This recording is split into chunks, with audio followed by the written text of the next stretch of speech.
بے شک آسمانوں اور زمین کے پیدا کرنے میں اور رات اور دن کے ایک دوسرے کے پیچھے آنے جانے میں اور کشتیوں اور جہازوں میں جو سمندر میں لوگوں کے فائدے کے لیے رواں ہیں اور میں جس کو اللہ آسمان سے برساتا اور اس سے زمین کو اس کے مردہ ہو جانے کے بعد زندہ یعنی خشک ہو جانے کے بعد سرسبز کر دیتا ہے، اور زمین پر ہر قسم کے جانور پھیلانے میں اور ہواؤں کے چلانے میں اور بادلوں میں جو آسمان اور زمین کے درمیان گھرے رہتے ہیں، عقل مندوں کے لیے اللہ کی قدرت کی نشانیاں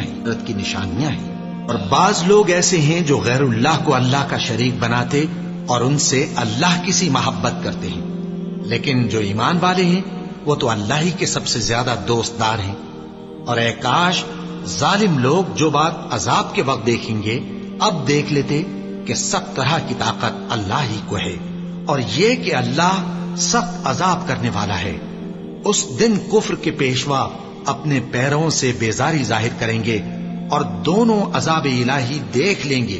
اور ان کے آپس کے تعلقات منقطع ہو جائیں گے۔ یہ حال دیکھ کر پیروی کرنے والے حسرت سے کہیں گے کہ اے کاش ہمیں پھر دنیا میں جانا نصیب ہو، تاکہ جس طرح یہ ہم سے بیزار ہو رہے ہیں اسی طرح ہم بھی ان سے بیزار ہوں۔ اس طرح اللہ ان کے اعمال حسرت بنا کر دکھائے گا